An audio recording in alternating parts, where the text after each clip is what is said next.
আসসালামু আলাইকুম friends, welcome to my channel Sharmin kitchen. আজকে আমি শেয়ার করছি ডিম ভাপা। যখন মাছ মাংস কিছু খেতে ইচ্ছে করে না, ডিম থাকা সত্ত্বেও কোনো রকম রান্না করতে ভালো লাগছে না, তখন এভাবে ডিম ভাপা করে ফেলতে পারেন। গরম ভাতের সাথে দারুণ লাগবে। তো চলুন দেখে নেওয়া যাক। আমি 3টি ডিম সিদ্ধ করে ডিমের খোসা ছাড়িয়ে নিয়েছি। এখন ছড়িয়ে ডিমগুলি একটু এভাবে চিড়ে নিচ্ছি। ডিমগুলো হালকা ভেজে নেব। ফ্রাই প্যানে তেল দিয়ে ডিমগুলো দিয়ে অল্প একটু লবণ দিয়ে ভেজে নিচ্ছি।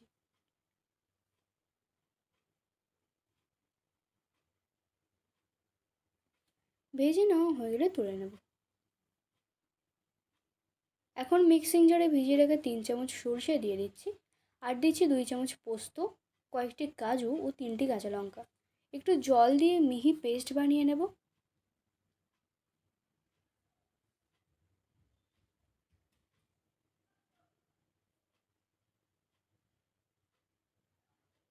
এখন এই পেস্টটি একটি স্টিলের কৌটোর মধ্যে দিয়ে দিচ্ছি।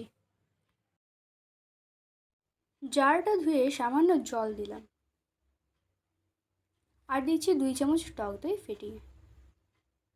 এখন এর মধ্যে দিচ্ছি স্বাদ অনুযায়ী লবণ, হাফ টিস্পুন হলুদ গুঁড়ো, হাফ টিস্পুন লঙ্কা গুঁড়ো, 2 চামচ মতো সরিষার তেল। এগুলো দিয়ে ভালো করে মিশিয়ে নিয়ে ডিমগুলো দিয়ে দেবো।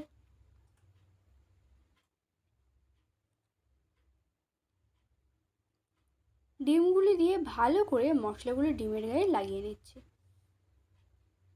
তারপর 3টি কাঁচা লঙ্কা চিড়ে দেব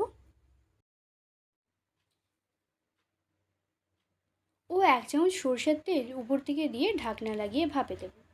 ভাপ দেওয়ার জন্য পাত্রে জল দিয়ে স্ট্যান্ডের উপর টিফিন কৌটো বসিয়ে ঢাকা দিয়ে ভাপ দিয়ে নেব 20 মিনিট মতো।